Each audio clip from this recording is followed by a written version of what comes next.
Hello everyone, I am Dr. Srikanth Munna, consultant urologist and andrologist from V9 Hospitals. So మనకి రిపీటెడ్గా వస్తున్న క్వశ్చన్స్లో next question గురించి మాట్లాడుకుందాం. Recurrent UTI అంటే మూత్రనాళం కానీ మూత్రం సిస్టంలో కానీ ఇన్ఫెక్షన్ రావటం అందరికీ తెలుసు, కానీ తరచుగా రావటానికి కారణాలు ఏమిటి, దీన్ని ఎట్లా ప్రివెంట్ చేసుకోవాలి? సో యూరినరీ ట్రాక్ట్ ఇన్ఫెక్షన్స్ సహజంగా 10% ఆఫ్ ది పాపులేషన్లో once in their life time ఏదో ఒక టైం పీరియడ్లో వస్తుంది. కానీ ఒక యాంటీబయాటిక్ కోర్సో ఒక యాంటీ ఇన్ఫ్లమేటరీ మందో దానికి గల కారణంలో మనం ట్రీట్ చేసినప్పుడు సింపుల్ ఇన్ఫెక్షన్ లాగా ఒక 2-3 రోజుల్లో మందులు మొదలు పెట్టగానే తగ్గిపోతుంది. రికరెంట్ యూటీఐ అని ఎప్పుడు అంటాం? ఫ్రీక్వెంట్గా ఇన్ఫెక్షన్స్ కనీసం సంవత్సరంలో 3 సార్లు కంటే ఎక్కువ, అంటే సుమారుగా 3 నెలలకు ఒకసారి 4 నెలలకు ఒకసారి మందులు వాడిన తర్వాత తగ్గిపోయి మళ్ళీ వస్తోంది, దాన్ని రికరెంట్ యూటీఐ అంటాం. సో ఎందుకు వస్తోంది, ఎవరు దీనికి ప్రోన్గా ఉంటారు? So women are more prone for urinary tract infections, ఎందుకంటే వాళ్ళలో మూత్రం దారి 4 సెంటీమీటర్లు, కేవలం ఇంత మాత్రమే ఉంటుంది, వెంటనే మూత్రం సంచి ఉంటుంది. సో మానుదారికి మూత్రం దారికి అండ్ మలం వచ్చే దారికి దగ్గర కమ్యూనికేషన్ ఉండటం వల్ల హైజీన్ ఇష్యూస్ ఉన్నప్పుడు కానివ్వండి, సెక్షువల్లీ ట్రాన్స్మిటెడ్ వల్ల కానివ్వండి, ఇంటర్కోర్స్ చేసేటప్పుడు యురేత్రాలోకి బయట ఉన్న బ్యాక్టీరియా లోపలికి పుష్ అవ్వటం కానివ్వండి, ప్రెషర్ వల్ల, వీటన్నిటి వల్ల వెంటనే మూత్రం సంచి లోపలికి ఇన్ఫెక్షన్ వెళ్ళే అవకాశం ఉంటుంది. So sexually active females, poor hygiene ఉన్న females and pelvic inflammatory diseases అంటే పెల్విస్కి సంబంధించిన గర్భసంచి కానివ్వండి, అండాశయాలు కానివ్వండి, మోషన్ వచ్చే దారి కానివ్వండి, మూత్రం వచ్చే దారి కానివ్వండి, ఈ రిలేటెడ్ ఏరియాలో ఇన్ఫ్లమేషన్, ఒక ఇన్ఫెక్షన్ లాంటిదే క్రిమి లేకుండా ఇన్ఫెక్షన్ లాగా చేంజెస్ వచ్చే కండిషన్స్ కొన్ని ఉంటాయి. ఈ పెల్విక్ ఇన్ఫ్లమేటరీ డిసీజెస్ ఉన్న వాళ్ళకి ఆ ఏరియాలో ఎక్కడ ట్రామాటిక్ జరిగినా, అంటే కాన్స్టిపేషన్ వచ్చినా, మోషన్ సరిగ్గా రాకపోయినా మూత్రంలో ఇన్ఫెక్షన్ వస్తుంది, గర్భసంచిలో ఇన్ఫెక్షన్ వచ్చినా ఏమంటే మూత్రంలో ఇన్ఫెక్షన్ వస్తుంది, అట్లాగే మూత్రనాళంలో ఇన్ఫెక్షన్ వచ్చినా కాన్స్టిపేషన్ కానివ్వండి, గర్భసంచిలో ఇన్ఫెక్షన్ కానివ్వండి, ప్రెగ్నెన్సీ లాసెస్ కానివ్వండి, పీరియడ్స్ ఇర్రెగ్యులర్గా రావడం కానివ్వండి, ఇవన్నీ జరిగే అవకాశం ఉంటుంది. సో పెల్విక్ ఇన్ఫ్లమేటరీ డిసీజెస్ ఈ పేషెంట్స్కి జనరల్లీ కండిషన్స్ ఏముంటాయంటే విపరీతమైన నొప్పి, డేట్స్ సరిగ్గా రాకపోవటము, ఎక్కువ రోజులు రావటము, లేదా నెల కంటే ముందే పీరియడ్స్ రావటము, ఇట్లాంటి కండిషన్స్ ఉన్న పేషెంట్స్కి రికరెంట్గా యూరినరీ ట్రాక్ట్ ఇన్ఫెక్షన్ వచ్చే అవకాశం ఉంటుంది. మూడవ కారణము, రెగ్యులర్గా మనం రికరెంట్ యూటీఐస్ అంటే ఫ్రీక్వెంట్గా యూటీఐస్ ఎందుకు రాగలవు? సో మూడవ కారణము డయాబెటీస్ కానివ్వండి, అట్లాగే డయాబెటీస్కి సంబంధించిన వేరే conditions like immune compromised conditions, అంటే బాడీలో స్వతహాగా వ్యాధి నిరోధక శక్తి తక్కువ ఉన్న కారణాలు లైక్ హెచ్ఐవి కానివ్వండి, హెపటైటిస్ కానివ్వండి, న్యూట్రిషనల్ డెఫిషియన్సీస్ కానివ్వండి, ఏప్లాస్టిక్ ఎనీమియా అంటే రక్తం తక్కువ ఉండటం వల్ల కానివ్వండి, తెల్ల రక్త కణాలు ఫైటింగ్ చేసే రక్త కణాలు తక్కువ ఉండటం కానివ్వండి, మల్టిపుల్ మైలోమా అని కొన్ని కండిషన్స్ ఉంటాయి. ఇట్లాగా కొన్ని రేర్ రకాల వ్యాధులు ప్లస్ డయాబెటీస్ మోస్ట్ కామన్గా, వీళ్ళందరికీ ఇమ్యూనిటీ తక్కువ ఉండటం వల్ల నార్మల్గా ఒక బ్యాక్టీరియా బాడీలోకి ఎంటర్ అయితే ఫైటింగ్ చేసే తత్వం లేకపోవడంతో ఆ బ్యాక్టీరియా విచ్చలవిడిగా పెరిగిపోయి ఇన్ఫెక్షన్ని కాజ్ చేస్తుంది. So diabetes and immuno compromised conditions. నాలుగవ కారణము ఎనటామికల్ డిఫెక్ట్స్, అంటే మూత్రనాళం ఉండాల్సిన సిస్టమ్ అబ్నార్మల్గా ఉండటం. మామూలుగా కిడ్నీ నుంచి పైపులు రావటము, మూత్రం ఒక డైరెక్షన్లోనే వచ్చి మూత్రం సంచిలోకి ఓపెన్ అవ్వటము, మూత్రం సంచి నుంచి మూత్రనాళం ద్వారా పోసుకునేటప్పుడు నరాల పంపింగ్ కెపాసిటీ మంచిగా ఉండి మూత్రం బయటకు వచ్చేయటం. ఈ ఎనటామికల్ అబ్నార్మాలిటీస్ అంటే ఏమేమి ఉండొచ్చు? మూత్రం సంచిలో నుంచి ఒక పక్కన గది డెవలప్ అవ్వచ్చు, డైవర్టికులం అంటాం. అట్లాగే మూత్రనాళం సన్నబడి ఉండొచ్చు, స్ట్రిక్చర్స్ అంటాం. ఇవి ఎక్వైర్డ్ కండిషన్స్ అవ్వచ్చు, పుట్టుకతో రావచ్చు, మధ్యలో ఇన్ఫెక్షన్ వల్ల కారణం అవ్వచ్చు, రాయి ఆపరేషన్ జరిగినప్పుడు అవ్వచ్చు, రాయి పాస్ అయ్యేటప్పుడు చేసే డ్యామేజ్ వల్ల కావచ్చు. సో మూత్రనాళం సన్నబడిపోయినప్పుడు మూత్రం పోసుకోవడానికి ప్రెషర్ పెట్టడం వల్ల ఈ మూత్రం సంచి నుంచి బుడగల్లాగా వేరే గదులు తయారవుతాయి బ్యాక్ ప్రెషర్ వల్ల. అట్లాగే వెసైకో యూరెట్రిక్ రిఫ్లెక్స్ అంటే మూత్రం సంచి నుంచి మనం మూత్రం పోసినప్పుడు వెనక్కి కిడ్నీస్కి వెళ్లకుండా వాల్వ్స్ ఉంటాయి అక్కడ, ఆ వాల్వ్స్ క్లోజ్ అయిపోయి ఉండటం వల్ల మూత్రం బయటికి మాత్రమే వస్తుంది. ఆ వాల్వ్స్ ఎప్పుడైతే డిఫెక్ట్ అవుతాయో ఈ మూత్రం పోసేటప్పుడు మూత్రం సంచి నుంచి ప్రెషర్ పెరిగినప్పుడు యూరిన్ వెనక్కి కూడా వెళ్తుంది, కిడ్నీ సైడ్కి కూడా వెళ్తుంది. దీన్ని రిఫ్లెక్స్ అంటాం, వెసైకో యూరెట్రిక్ రిఫ్లెక్స్. అంటే యూరినరీ బ్లాడర్ నుంచి యూరేటర్స్ అంటే కిడ్నీ పైప్స్ లోపలికి రిఫ్లెక్స్ అవ్వటం అంటాం. సో ఇట్లా పోసినప్పుడు ఏమవుతుంది, యూరిన్ పోసినప్పుడు సగం బయటికి వస్తుంది, సగం పైకి వెళ్తుంది.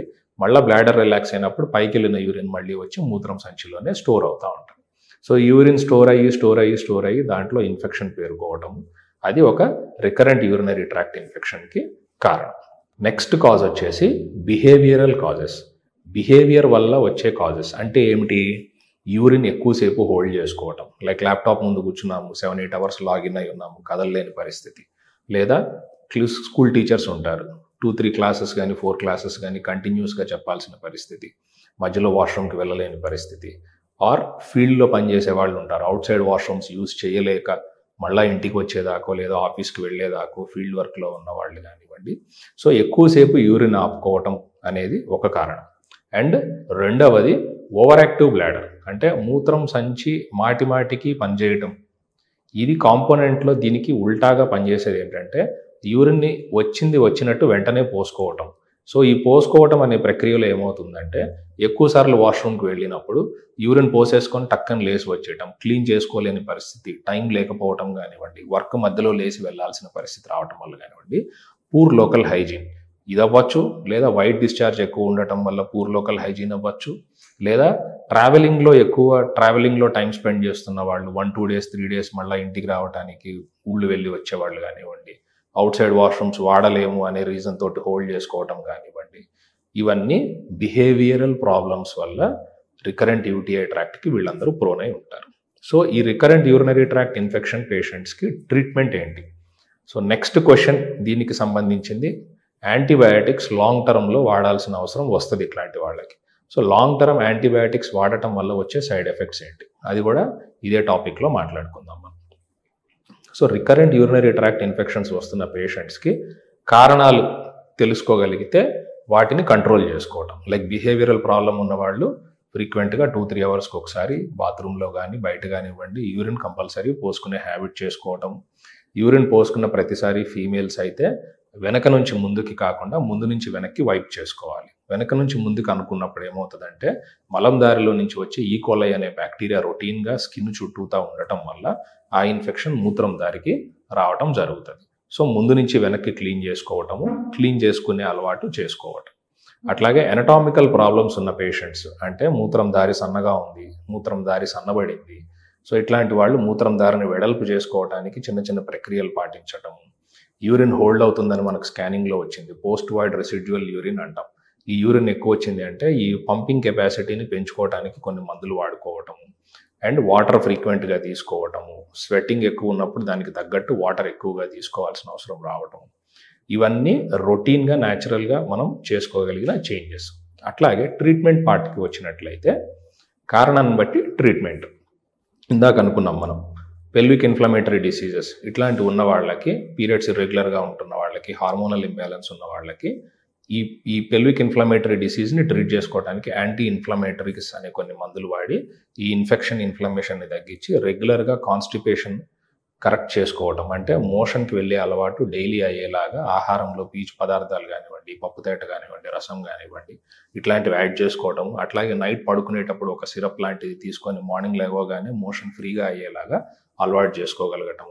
బవెల్ బ్లాడర్ డిస్ఫంక్షన్ రాకుండా చూసుకోవాలి. బేసిక్గా బవెల్ అంటే పేగు, బ్లాడర్ అంటే మూత్రం సంచి. ఈ రెండు ఆల్వేస్ రిలేటెడ్ ఉంటాయి. వీటికి సప్లై చేసే నరం ఒకటే ఉంటుంది. సో ఒక ఏరియా ఎఫెక్ట్ అయితే రెండో ఏరియా ఆటోమేటిక్గా ఎఫెక్ట్ అవుతుంది. సో ఈ బవెల్ బ్లాడర్ డిస్ఫంక్షన్ రాకుండా చెక్ చేసుకోగలగటం. And main role of therapy వచ్చేసి యాంటీబయాటిక్స్ ఉంటాయి. సో యాంటీబయాటిక్స్ జనరల్లీ ఒక వారం వాడిన తర్వాత కూడా ఇన్ఫెక్షన్ తగ్గట్లేదు అనుకున్నప్పుడు మనం దీన్ని క్రానిక్ యూటీఐ కానీ రిఫ్రాక్టరీ యూటీఐ అంటే మందులకి పని చేయని యూరినరీ ట్రాక్ట్ ఇన్ఫెక్షన్ అని కానీ అంటాం. ఇట్లాంటి వాళ్ళల్లో మల్టిపుల్ మందులు, మల్టిపుల్ డాక్టర్స్, మల్టిపుల్ విజిట్స్, ఏదో ఒక రకంగా మల్టిపుల్ యాంటీబయాటిక్స్ నడిపిస్తూ ఉంటారు. ఒక డాక్టర్ దగ్గరికి వెళ్తాం, మందులు వాడతాం, తగ్గలేదు, లేదా పూర్తిగా వాడలేదు, సరిగ్గా వాడలేదు, కొనుక్కోలేదు, ఏదో ఒక కారణంతో దాన్ని అట్లా సాగదీస్తాము. లైట్గా సిమ్టమ్స్ తగ్గుతాయి, మళ్ళీ వారం రోజులు మందులు అయిపోగానే మళ్ళీ జ్వరం కానీ మూత్రంలో మంట కానివ్వండి మొదలవుతుంది. మళ్ళీ ఇంకొక డాక్టర్ దగ్గరికి వెళ్తాం, అదే డాక్టర్ దగ్గరికి వెళ్ళాం బై డిఫాల్ట్. రెండో డాక్టర్ దగ్గరికి వెళ్ళినప్పుడు తగ్గలేదు, ఆల్రెడీ యాంటీబయాటిక్స్ వాడినట్టు పేపర్ మీద కనిపిస్తుంటుంది, మీరు సరిగ్గా వాడారా లేదా అనేది పక్కన పెడితే తగ్గించాలి. సో నెక్స్ట్ హై ఎండ్ యాంటీబయాటిక్కి వెళ్తాడు ఆ డాక్టర్. ఆ హై ఎండ్ యాంటీబయాటిక్ కూడా మీరు పూర్తిగా వాడతారా, సగమే వాడతారా, లేదా యాంటీబయాటిక్ డోస్ ఎక్కువైంది, కళ్ళు తిరిగినాయి, నాకు నోరు చేదుగా అనిపిస్తుంది, తినటానికి ఏమనిపించట్లేదు, లేదా వాడాము 2 రోజుల్లో తగ్గిపోయింది అని ఆపేసామా, మళ్ళీ వారం రోజులు 10 రోజుల తర్వాత మళ్ళీ ఇన్ఫెక్షన్ మళ్ళీ పెరిగి మళ్ళీ ప్రాబ్లం రావటం.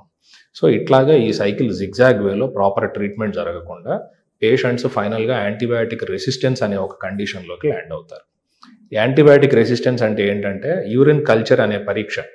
కంప్లీట్ యూరిన్ ఎగ్జామినేషన్లో మనకి ఇన్ఫెక్షన్ ఉంది అని మాత్రమే తెలుస్తుంది. అందులో పస్ సెల్స్ కానివ్వండి, ఎపిథీలియల్ సెల్స్ కానివ్వండి, ప్రోటీన్ కానివ్వండి, బ్లడ్ కానివ్వండి, ఆర్బీసీస్ కానివ్వండి, ఇవన్నీ పాజిటివ్ ఉంటే ఇన్ఫెక్షన్ ఉంది, యాంటీబయాటిక్ రోల్ ఉంది అని మాత్రమే తెలుస్తుంది క్లినికల్గా కొరలేట్ చేసుకొని. అది ఏ రకమైన ఇన్ఫెక్షను, ఏ మందుకు పనిచేస్తుంది, ఏ ఇంజెక్షన్కి పనిచేస్తుంది, ఎంత డోస్ ఇవ్వాలి, ఆ మందుల్లో 4-5 పనిచేసే మందులు ఉంటావు, అందులో బెటర్గా ఏ మందు పనిచేస్తుంది అనేది ఎంఐసి వాల్యూస్ని బట్టి ఒక యూరిన్ కల్చర్ రిపోర్ట్ వస్తుంది. సో ఈ రికరెంట్ యూటీఐస్ కానివ్వండి, రిఫ్రాక్టరీ యూటీఐస్ కానివ్వండి, యాంటీబయాటిక్ రెసిస్టెంట్ యూటీఐస్ కానివ్వండి, వీళ్ళందరికీ యాంటీబయాటిక్ స్టార్ట్ చేసేదానికంటే ముందే యూరిన్ కల్చర్ అనే ఒక టెస్ట్ చేయించుకోవడం చాలా ఇంపార్టెంట్. ఈ యూరిన్ కల్చర్లో ఆ రిపోర్ట్ రావడానికి మినిమం 48 to 72 hours పడుతుంది ల్యాబ్ని బట్టి. అంటే 3వ రోజు వస్తుంది. మరి 3 రోజులు ఏం చేయాలి? ఈ 3 రోజులు మీ దగ్గర ప్రీవియస్ కల్చర్ రిపోర్ట్ ఉంటే దాన్ని బేస్ చేసుకొని యాంటీబయాటిక్ ప్రిస్క్రైబ్ చేస్తారు మీ డాక్టర్. లేదా ఎంపెరికల్గా ఒక లో కెపాసిటీ ఉన్న యాంటీబయాటిక్ని స్టార్ట్ చేయాలి బేసింగ్ అపాన్ యువర్ కంప్లైంట్స్. మీకు ఒకవేళ ఫీవర్ లేదు, వాంతులు లేవు, కడుపులో నొప్పి లేదు, లైట్గా మూత్రంలో మంట మాత్రమే వస్తుంది, అది కూడా 1-2 నెలల నుంచి వస్తూనే ఉంది, ఇప్పుడు ఈ 2 రోజులు మీకు యాంటీబయాటిక్ మొదలు పెట్టకపోయినా నష్టమేం లేదు. లేదు అక్యూట్ ప్రాబ్లం ఫస్ట్ టైం కానీ సెకండ్ టైం కానీ వచ్చినప్పుడు మూత్రం విపరీతమైన మంట వస్తుంది, 2 రోజుల నుంచి చలిజ్వరం వస్తుంది, మూత్రంలో బ్లడ్ పడుతోంది, డొక్కల్లో నొప్పుడుతోంది, షుగర్స్ అన్కంట్రోల్డ్ ఉన్నాయి, ఇట్లాంటి పేషెంట్స్కి హై యాంటీబయాటిక్ అవసరమైతే ఇంజెక్షన్ స్టార్ట్ చేయాల్సిన అవసరం ఉంటుంది. సో మనకున్న కండిషన్స్ని బట్టి మీరు సింపుల్ యూటీఐయా, chronic, recurrent, refractory, complicated UTI, వీటిలో ఏదైనా కానీ యాంటీబయాటిక్ స్టార్ట్ చేస్తాం. సింపుల్ యూటీఐ అయితే యాంటీబయాటిక్ లేకుండా కూడా బాడీ ఇమ్యూనిటీతో హీల్ అవ్వటానికి హెల్ప్ అయ్యే సపోర్టివ్ మెడికేషన్స్ ఇచ్చినా సరిపోతుంది. ఎందుకు సార్ నాకు యాంటీబయాటిక్ ఇవ్వచ్చు కదండి, ఎమ్మటే తగ్గిపోతుందని తెలిసి కూడా ఛాన్స్ ఎందుకు తీసుకోవాలి అంటే నెక్స్ట్ వచ్చే టాపిక్ యాంటీబయాటిక్ రెసిస్టెన్స్. సో ఈ యాంటీబయాటిక్ రెసిస్టెన్స్ అనేది డెవలప్ అయిపోయి multiple antibiotics, multiple sessions improperly treated. 5 రోజులు డాక్టర్ రాస్తే మనం 2 రోజులే తింటాం. అదేమంటే 3వ రోజు నుంచి నాకు తగ్గిపోయింది సార్, షాప్లో మందులు లేవన్నాడు సార్, మళ్ళీ మీ దగ్గరకు వచ్చి రాయించుకుందాం అనుకున్నాను సార్, మర్చిపోయాం సార్, ఊరెళ్ళాం సార్, పెళ్ళికి వెళ్ళాం సార్ అని ఇట్లా మల్టిపుల్ కారణాలు వింటుంటాం. దీంట్లో ప్రాబ్లం ఏమవుతుందంటే ఆ టైంకి బాగానే ఉంటారు మీరు. బ్యాక్టీరియా అనేది సింగిల్ సెల్ నుంచి తయారవుతుంది. మనిషికి కానీ మనిషి ముందున్న ఎవల్యూషన్ కానివ్వండి, it all starts from A simple bacteria, single celled organism. So ఒక సింగిల్ సెల్ ఆర్గానిజంని చంపడానికి మనం యాంటీబయాటిక్స్ ఇంత విధిగా వాడాల్సిన అవసరం ఎందుకు వస్తుంది అంటే evolution. It can change it's jeans, it can exchange it's jeans. ఆ జీన్స్ని బాడీ జీన్స్ తోటి మార్చుకోగలదు, మనలో ఉన్న సెల్ జీన్స్ తోటి మార్చుకోగలదు. వాటికి ఒక బ్యాక్టీరియాకి 2వ బ్యాక్టీరియాకి మధ్య ట్రాన్స్మిషన్ జరిగి దాని జెనెటిక్ మెటీరియల్ మార్చుకొని మనం ఇచ్చే యాంటీబయాటిక్స్కి పని చేయకుండా ఎస్కేప్ అయ్యే తత్వం దానికి ఉండి ఒక మనిషి దాకా డెవలప్ అవ్వగలిగిన ఒక సింగిల్ సెల్ ఆర్గానిజం అది. ఓకే, సో దానికి రెసిస్టెన్స్ రావటము ఎందుకు మనం హెల్ప్ అవుతున్నాము అంటే ఈ మిస్ప్రాపర్లీ యూజ్డ్ యాంటీబయాటిక్స్. ఎక్కువ డోసు ఎక్కువ రోజులు వాడినా తప్పే, తక్కువ డోసు తక్కువ రోజులు వాడినా తప్పే. సో యాక్చువల్ ఎగ్జాక్ట్ డోస్ ఎంతైతే వాడాలో, ఎన్ని రోజులైతే వాడాలో, సిమ్టమ్స్ తగ్గినా తగ్గకపోయినా మీకు ఇచ్చిన కోర్స్ని కంప్లీట్ చేయటం ఇంపార్టెంట్. మీరు 2 రోజులు కనుక వాడి 3వ రోజు వేసుకోవాల్సిన డోస్ వేయకపోతే బ్యాక్టీరియాకు ఒక విండో పీరియడ్ దొరుకుతుంది. 2 రోజుల నుంచి ఈ మందు నా దగ్గరకు వస్తుంది, ఈ మందు నుంచి నేను ఎట్లా ఎస్కేప్ అవ్వాలి అనే ఒక క్యాలిక్యులేషన్ అది ఆల్రెడీ వేసుకొని బాడీలో డ్రగ్ లెవెల్స్ తగ్గగానే వెంటనే పని మొదలు పెడుతుంది. 3వ రోజు 4వ రోజులో అది ట్రాన్స్మిషన్ అయిపోయి 5వ రోజు నుంచి మళ్ళా వేరే రకమైన ఇన్ఫెక్షన్ని క్రియేట్ చేస్తూ మీరు వాడే మందులకి పని చేయని ఒక కొత్త బ్యాక్టీరియా లాగా తయారయ్యి అది మిమ్మల్ని మళ్ళీ ఇబ్బంది పెడుతూ ఉంటుంది. 5వ రోజు 6వ రోజు మీకు ఇబ్బందులు వచ్చినాయి అని చెప్పి మీరు ఆ ట్యాబ్లెట్లు వేసుకున్నా తగ్గదు. నాకు ఈ డాక్టర్ మంచి మందులు రాయలేదు, వెంటనే రెండో డాక్టర్ దగ్గరికి వెళ్ళిపోతాం. సో యాంటీబయాటిక్ రెసిస్టెన్స్ అనేది ఇప్పుడు చాలా ఇబ్బంది పెడుతున్న ప్రాబ్లం. ఇండియాలోనే కాదు, ప్రపంచవ్యాప్తంగా మల్టిపుల్ స్టడీస్ వస్తున్నాయి. ఎందుకంటే we are running out of the pipe line.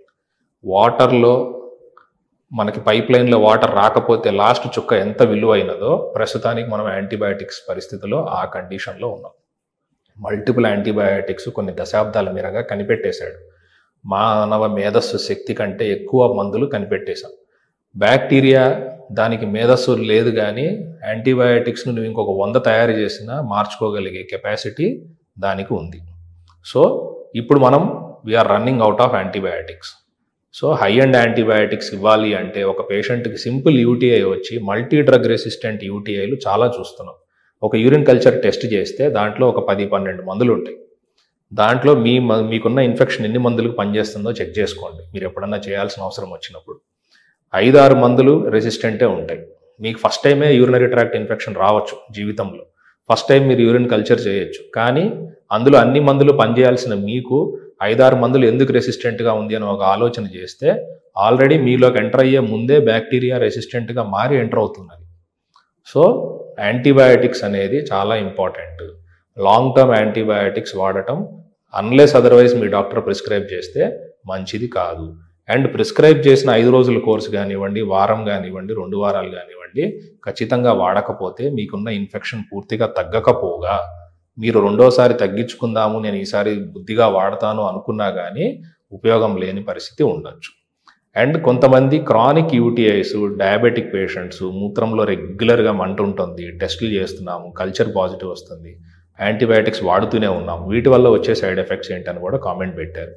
So long term antibiotics వాడటం వల్ల బాడీలో ఉండే వేరే ఆర్గాన్స్ కూడా ఎఫెక్ట్ అవ్వచ్చు. ఇందాక మనం చెప్పుకున్నట్టు bacteria are a single celled organism is our father or mother. ఒక రకంగా చెప్పాలంటే ఎవల్యూషన్ ప్రాసెస్ తీసుకుంటే అందరం ఆ సింగిల్ సెల్ నుంచి multiple cells, tissues, organs divide అవుతూ ఇవాళ 2024లో మనుషులు ఇట్లా ఉండటం జరిగింది. సో ఒక యాంటీబయాటిక్ పనిచేసేటప్పుడు ఆ సింగిల్ సెల్ మీదే పనిచేయదు, బాడీలో ఉన్న అన్ని సెల్స్ మీద పనిచేసే తత్వం ఉంటుంది. అండ్ ఈ క్రిమికి బాడీలో ఉన్న ప్రతి సెల్ తోటి జెనెటిక్ మెటీరియల్ ఎక్స్చేంజ్ చేసుకునే అవకాశం ఉన్న ఎవల్యూషనరీ కోడ్ కూడా రాసిపెట్టున్నది దాని జెనెటిక్ మెటీరియల్. సో లాంగ్ టర్మ్లో యాంటీబయాటిక్స్ వాడుతున్నప్పుడు హెల్దీ బ్యాక్టీరియా ఒకటి ఫస్ట్ థింగ్, మన ఇంటెస్టైన్స్లో అన్నం తిన్నప్పుడు అరాయించుకోవడానికి హెల్దీ బ్యాక్టీరియా అనేది ఉంటుంది. సో ఈ హెల్దీ బ్యాక్టీరియా వల్ల కూడా డ్యామేజ్ అవ్వటం వల్ల ఇంటెస్టైనల్ ప్రాబ్లమ్స్, అంటే అన్నం అరాయించుకోలేకపోవటం, ఓకే, అండ్ తిన్నది తిన్నట్టు వెంటనే మోషన్కి వెళ్ళటం, లేదా విరోచనాలు అవ్వటం, లేదా బైల్ గాల్ బ్లాడర్లో స్టోన్స్ రావటం, అట్లాగే కాల్షియము, విటమిన్ డెఫిషియన్సీలు రావటం, ఇవన్నీ జరగచ్చు. And there are multiple reports. Long term యాంటీబయాటిక్స్ని గత 30 ఏళ్లుగా స్టడీ చేస్తూ మల్టిపుల్ రిపోర్ట్స్ ఉన్నాయి. అందరిలో ఒకేలాగా పనిచేయవి. కొంతమందికి స్కిన్ ర్యాషెస్ రావటం, కొంతమందికి ఏప్లాస్టిక్ ఎనీమియా అంటే బోన్ మ్యారో టాక్సిసిటీ, వెన్నెముకలో ఎక్కడి నుంచి అయితే రక్త కణాలు తయారవుతుంటాయో ఆ ఏరియా డ్యామేజ్ అవ్వటం, ఇట్లా మల్టిపుల్ ప్రాబ్లమ్స్ యాంటీబయాటిక్స్ లాంగ్ టర్మ్లో వాడటం వల్ల వస్తుంది. సో అన్లెస్ అదర్వైజ్ మీ డాక్టర్ రాసిస్తే తప్పితే, పోయినసారి యూరినరీ ట్రాక్ట్ ఇన్ఫెక్షన్ వచ్చిందని మందులు రాశారండి, 5 రోజులు వాడితే తగ్గిపోయింది, రెండోసారి వచ్చినప్పుడు వారంలో తగ్గలేదండి, 2 వారాలు వాడాను అందుకే తగ్గిపోయిందండి, ఇప్పుడు మూడోసారి వచ్చింది సార్, 3 వారాలైంది, 4 వారాలైంది, వాడుతూనే ఉన్నాను అయినా తగ్గట్లేదండి, అందుకని వచ్చానండి డాక్టర్ దగ్గరికి అని చెప్తూ ఉంటారు. సో ఇట్లాంటి తెలివి తక్కువ పనులు చేయకండి. మీకు గనక రికరెంట్ యూరినరీ ట్రాక్ట్ ఇన్ఫెక్షన్స్ ఉంటే యూరినరీ కల్చర్ అనేది కంపల్సరీ. దాన్ని బేస్ చేసుకొని అందులో ఉన్న బెస్ట్ డ్రగ్ని సెలెక్ట్ చేసుకొని ప్రాపర్ కోర్స్ వాడటం ఇంపార్టెంట్. ఈ రికరెంట్ యూరినరీ ట్రాక్ట్ ఇన్ఫెక్షన్స్ రాకుండా ఇంకా ప్రివెంట్ చేయడానికి మల్టిపుల్ స్టడీస్ ఉన్నాయి. కొన్ని ఇంకా డేటా ప్రాపర్లీ ఎస్టాబ్లిష్డ్ లేదు, కానీ క్రాన్బెర్రీ జ్యూస్ కానివ్వండి, డిమానోస్ ఎక్స్ట్రాక్ట్ అని కానివ్వండి, కొన్ని ట్యాబ్లెట్స్ కానివ్వండి, సిరప్స్ కానీ వస్తున్నాయి. వీటి ఫంక్షన్ ఏంటంటే మూత్రం సంచి లోపల ఉన్న వాల్కి ఒక లేయర్ ఫామ్ అవుతుంది. ఆ లేయర్ ఫామ్ అయినప్పుడు బ్యాక్టీరియా ఎప్పుడన్నా ఎంటర్ అయినప్పుడు లోపలికి పెనట్రేట్ అవ్వడానికి దీనికి ఎక్స్టెన్షన్స్, పిలై అని కానీ, ఫ్లాజిల్లా అని, ఫైబ్రిల్లేషన్స్ ఇవి ఉంటాయి కొన్ని. అట్లాంటివి అటాచ్ అవ్వకుండా ఫింబ్రియా ఇట్లాంటివి ప్రివెంట్ చేస్తుంది. దీని రోల్ ఇంకా ప్రాపర్లీ ఎస్టాబ్లిష్ లేదు, బట్ న్యాట్రిసిటికల్స్లో ఇవి ప్రాపర్లీ అవైలబుల్ అని ఫార్మసీ కంపెనీ వాళ్ళు చెప్పి అమ్మటం జరుగుతుంది. వాడుతున్నప్పుడు కొంతమందిలో రెస్పాన్స్ వస్తుంది, కొంతమందిలో రెస్పాన్స్ రాలేదు. Costly medicine. సో అఫోర్డబిలిటీ ఉన్న వాళ్ళకి, నిజంగా ఉపయోగపడుతుంది అనుకున్న వాళ్ళకి డాక్టర్స్ కూడా ప్రిస్క్రైబ్ చేస్తూ ఉంటాము. సో ఇది ఒక పద్ధతి. క్రాన్బెర్రీ జ్యూస్ ఒకటి. మీరు సింపుల్గా చేయగలిగింది ఇందాక నేను చెప్పినట్టు plenty of water, behavioural changes, frequent urination, local hygiene, ఇట్లాంటివి చిన్న చిన్న టిప్స్ పాటిస్తూ హెల్దీగా ఉండండి. ఏమన్నా ప్రాబ్లం వస్తే V9 హాస్పిటల్స్లో వీఆర్ అవైలబుల్ ఫర్ యూ. ఇంకేమన్నా డౌట్స్ ఉంటే కామెంట్ సెక్షన్లో పెట్టండి. Please like and subscribe. Thank you.